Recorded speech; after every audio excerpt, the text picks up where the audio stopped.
जब से Kashmir file movie release हुई है तब से विवादों में घिरी हुई है। मेरे साथ इस टाइम मौजूद हैं डॉक्टर सुषमा शाला, जो कि चश्मदीद गवाह थे, जो 1990 में कश्मीरी पंडित्स के साथ हुआ। इनसे बातचीत करते हैं। मैम, सबसे पहले आपसे जानना चाहेंगे कि अगर अपने मूवी को एक लाइन में डिफ़ाइन करना हो तो कैसे करेंगे? ये मूवी तो है ही नहीं, ये तो सच्चाई है। ये वो रॉ नेकेड ट्रूथ है जो अब लोगों के सामने आया और हमने इसको भुगता है। ये तो मूवी है ही नहीं। तो मैम, जब आप ये मूवी देखने गए थे तो कैसा फ़ील हुआ था? मैं तो जो प्रीमियर शो था 4 मार्च को, तो मैं उसी में गई थी। अ, शायद वो वीडियो भी आया हुआ है जो जम्मू का, जो पहली रिलीज़ हुई थी। विवेक अग्निहोत्री जी थे, पल्लवी जोशी जी थे, सब थे। और मैंने कोई आँख वहाँ ऐसी नहीं देखी जिसमें आंसू नहीं था।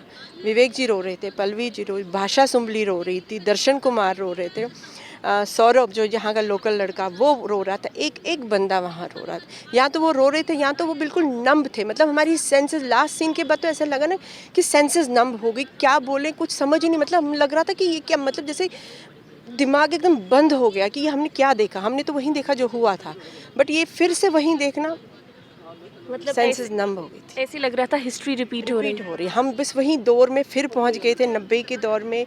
मतलब we were living those horrors of past. ये वही टाइम था। तो विवेक जी जब ये मूवी बना रहे थे, आपसे उनकी तब मुलाकात या बातचीत हुई? हाँ जी, मेरे से उनकी फ़ोन पे बात हुई थी। उनकी टीम मेरे घर आई थी। मेरा इंटरव्यू, ये 700 लोग जो है जेनोसाइड के जो विक्टिम्स हैं, जो विक्टिम्स रहे हैं, उनके टेस्टिमनीज़ हैं। इसमें कोई फेक स्टोरी नहीं, ये टेस्टिमनीज़ है। हमने टेस्टिमनी दी है, हमने अपने इंटरव्यूज़ दिए, हमने डॉक्यूमेंटेशन दी है। ये एक ट्रू बेसिस है। मतलब सारी जो इसमें दिखाया जाएगा वो सच्चाई है, उसमें कोई कहानी नहीं है, वो सच्चाई है। मैम, इससे पहले एक मूवी शिकारा भी आई थी। उस मूवी में और इस मूवी में, कश्मीर फाइल्स में क्या देखिए, डिफरेंस है? आपको मैं बताती हूँ। अगर आपने शिकारा की वो दिखाई होगी, जैसे शिकारा मूवी जब मूवी थिएटर्स में रिलीज़ हुई, तो शिकारा मूवी के बाद आपने देखा कश्मीरी पंडित चीख रहे हैं, चिल्ला रहे हैं, ये मेरी कहानी नहीं है। आपने झूठ दिखाया, आपने कहाँ दिखाया कश्मीरी पंडित्स की स्टोरी। और इस मूवी में देख लिए जो निकल रहा, आंसू बहाता निकल रहा है। विवेक जी के पैर पड़ रहे हैं, लोग हाथ जोड़ के बोल रहे हैं थैंक यू, आपने हमारी कहानी दुनिया को बताई। तो मुझे लगता है यहीं पे आपको क्लियर होना चाहिए कि शिकारा क्या थी और ये क्या है। मैम, ये सारे पार्ट्स पूरी मूवीज में दिखाई गई है, आपको नहीं, लगता है इसका सीक्वल नहीं, बने? इसका सीक्वल या तो सीक्वल बनेगा या डॉक्यूमेंटेशन होगी या ओटीटी पे आएगी। बिकॉज देखिए, 3 घंटे में 700 चीज़ें, 700 लोगों का मौत दिखाना या ऐसी कुछ ट्रेजेडीज दिखाना इम्पॉसिबल है। 2-3 चीज़ें उन्होंने मेन चीज़ें, जैसे गिरजा तिक्कू का रेप और वो आरे पे काटी थी, वो दिखाया था। वो बीके गंजू का जो चावल, जिसकी वाइफ को उसके खून से सने चावल खिलाए थे, वो दिखाया। नाडी मर्ग का जो मैसेकर हुआ 24 हिंदू कश्मीरी पर, जिसमें एक छोटा बच्चा भी था जिसको वो बोलते छप करना उन्हें, मतलब उसको चुप करवाओ बच्चे को, एंड दे शूट हिम, उसको चुप करवा देते हैं। छोटा 2 साल 3 साल का बच्चा। ये 3 मेन है, जो बाकी तो दिखाया है, मगर ये 3 मेन केसेस इसमें उठे हैं। और मेरे फादर का भी नहीं आया। सिर्फ मतलब एक उनका ना सिर्फ बोला गया कि एक सीआईडी ऑफिसर को मारा गया। मुझे उसमें कोई दुख नहीं है, कोई दुख नहीं है, क्योंकि किसी ने हमारी कहानी उठाई। आज नहीं तो कल तो उनका भी स्टोरी आ जाएगी, क्योंकि स्टोरीज़ बहुत है, एक से एक दर्दनाक स्टोरीज़ है। इसको बनाना, क्योंकि विवेक जी ने ये भी बोला था कि जब हम ये मूवी बना रहे थे तो हम तो 10 बार ये मूवी रोते थे, रुकते थे, क्योंकि हमें हिम्मत ही नहीं होती थी ये शूट करने की।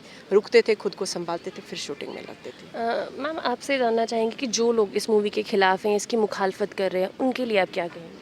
किस चीज़ की मुखालफत कर रहे हैं? मुखालफत तो तब करनी थी ना जब टेररिस्ट सेलेक्टिव किलिंग कर रहे थे। मुखालफत तो तब करनी थी ना। आप किस चीज़ की, आप तो वही चीज़ दिखा रहे हैं ना। ये तो बीती हुई है ना, ये इसमें तो कोई कहानी नहीं है, कोई फरेब नहीं है। किस चीज़ की मुखालफत कर रहे हैं? मतलब आप हमें मारो, आप हमें घर से निकालो, आप हमारी लेडीज़ का रेप करो, आप हमारे मर्दों को बुरी तरह से मारो, और हम बात भी ना करें, हमारी आवाज़ भी ना सुने। 32 साल से तो आप लोगों की आवाज़ सुन रही। वहाँ पे एक बंदे की मौत, इसमें क्लियर कट दिखाया कैसे जर्नलिज्म वहाँ होता था। वहाँ पे किसी की भी मौत होती थी, पूरा दुनिया हिल जाता था। तो हमारे इतने मरे, हम उन पे दो आंसू भी बहाने का हक नहीं है। हमें अपनी कहानी किसी को बताने का भी हक नहीं है। मतलब ये हक भी छीन रहा, हमसे हमारे रूट्स छीन लिया, हमसे हमारा घर छीन लिया, हमसे हमारे लोग छीन लिए, हमारे को मेंटली ट्रॉमेटाइज कर लिया, हम मेंटली स्कार्ड है, हमारी कम्युनिटी मेंटली स्कार्ड है। मतलब अब हम बोल भी नहीं सकते। मतलब वो भी हमारा बंद कर दोगे, कैसे चलेगा ये सब कुछ? मैम, आपको लगता है ये जो एक्सोडस कश्मीरी पंडित्स का हुआ था, ये जेनोसाइड डिक्लेयर हो पाएगा कि नहीं? होना चाहिए। देखिए जेनोसाइड में बिल्कुल फिट बात बैठता है। आप टारगेटेड किलिंग करो, आप टेरराइज करो, क्यों? देखिए ना, आप किसी को मार जब आके सीधा गोली मारो, आप उसको इतना बेरहमी से मारते हो कि उसकी वजह से 100 लोग कांप जाते हैं। क्या ये टेरर मैकेनिज्म था, एक साइकिक था, आपको ना टेरर साइकोसिस क्रिएट करना था कश्मीरी पर, वो कर गए उस टाइम कश्मीरी पंडित्स में। तो ये जेनोसाइड क्यों नहीं है, किस एंगल से जेनोसाइड नहीं? आप मुझे बताइए कहाँ पे ये फिट नहीं होता जेनोसाइड? हर जगह से फिट होता है। बस अब ये गवर्नमेंट को दिखना चाहिए। अब तो हम इसके लिए पुश करें, एक जेनोसाइड बिल लाइए गवर्नमेंट और इसको जेनोसाइड डिक्लेयर कर लीजिए, बिकॉज ये हाई टाइम है। 32 साल बहुत बड़ा वेट होता है। मैम ये मूवी देखने के बाद कहीं ना कहीं वो जख्म फिर से हरे हो गए? बहुत बहुत।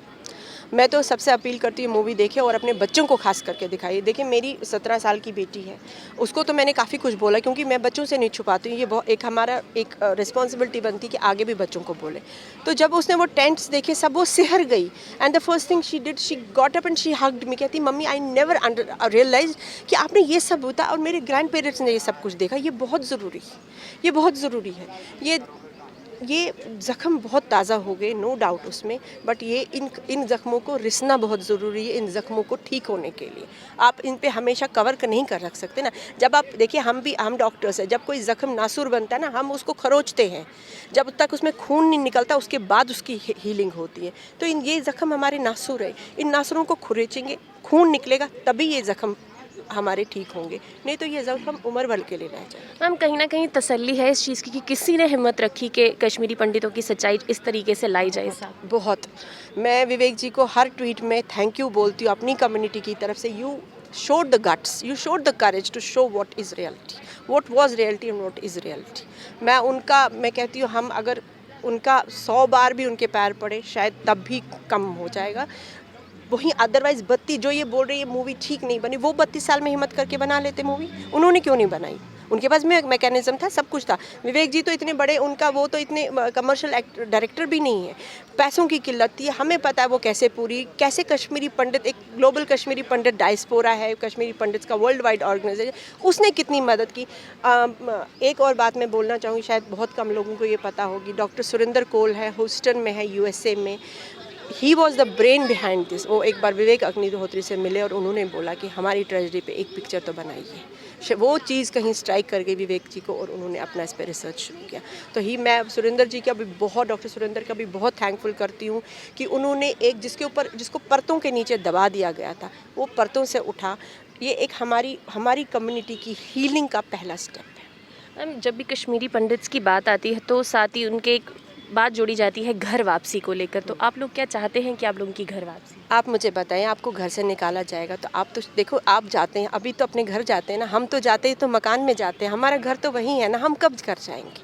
हमारे तो 32 साल हो गए ना, ये सोचते हम घर जाएंगे।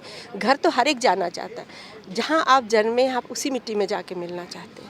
मेरी नानी, मेरे ग्रैंडफादर सब मर गए इसी होप में, हम कल जा रहे हैं। इस मूवी का एक सीन है, वो अनुपम खेर जी बोलते हैं कि अपने पोते से कि मेरी अस्थियां वहाँ बिखेर देना मेरे घर में। मेरी नानी भी बोलती थी, हम तो नहीं कर पाए। तो क्यों नहीं जाना चाहेंगे? सब घर जाना चाहते, इवेंचुअली सब अपने थक हार के इवेंचुअली अपने घर ही जाते हैं ना, तो हम भी घर जाना चाहते हैं। मतलब 32 साल हो गए हैं लेकिन तार अभी भी वहीं पलट के है, दिल अभी भी, जड़ें वहाँ हैं जी। वो कश्मीर कश्यप का कश्मीर है, कश्मीर ऋषि कश्यप के नाम से बना।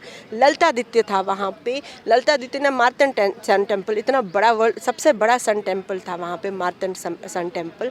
आप देखो अभिनव गुप्त था वहाँ पे, कितने लोग हैं, पंचतंत्र वहाँ लिखा गया, कितने लल्लेश्वरी थी, वो सारा तो हमारे ही था ना, हमारे रूट से। वहाँ कैसे छोड़ दें अपन रूट्स को? देखो पेड़ को जड़ों से काटोगे तो कहीं और लगाओगे, पेड़ तो वैसे नहीं खिलता ना। हमारी जड़ें वहीं हमारा इंतज़ार कर रही हैं, हम वहाँ पे जाके फिर से जुड़ेंगे तो हम खिलेंगे ना, तभी कश्मीर जन्नत बनेगा वाकई में। हमारे बिना नहीं बनेगा, ये तो आप लिखवा लीजिए। और आप चाहते हैं कि सरकार को इस तरीके की सिक्योरिटी दे के आप सेफली अपने घर पहुँच? सरकार को तो सिक्योरिटी देनी ही है, देखिए उसमें तो कोई दो राय नहीं, पर वहाँ की सिविल सोसाइटी का भी तो कुछ दायित्व बनता है ना।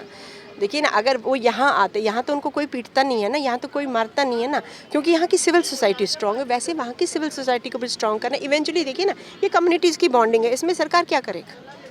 ये कम्युनिटी की बॉन्डिंग है। जब कम्युनिटी की बॉन्डिंग हो जाएगी, जब वो समझेंगे कि जो तीसरा बंदा आया वो तो ये बॉन्ड तोड़ने आया था और यहाँ पे सारा कुछ तहस नहस करके गया। 30 साल में, मैं वही बार बार बोल रही हूँ, 30 हमने तो अपने लोग खोए, वहाँ के लोगों ने सुख चैन, लोग सब कुछ खोया।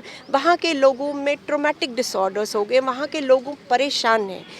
10 बीमारियां हैं। क्यों? क्योंकि वो चीज़ ही नहीं है वहाँ पे। ये तो वहाँ के लोगों को समझना है कि हमें पड़ोसी ने कान में फूंक दिया, आज़ादी हो जाएगी, और हम उसके जाल में फंस गए। आज़ादी तो मिली नहीं, उनकी एक पूरी जनरेशन तबाह हो गई। ये तो अब वहाँ के लोगों को सोचना है।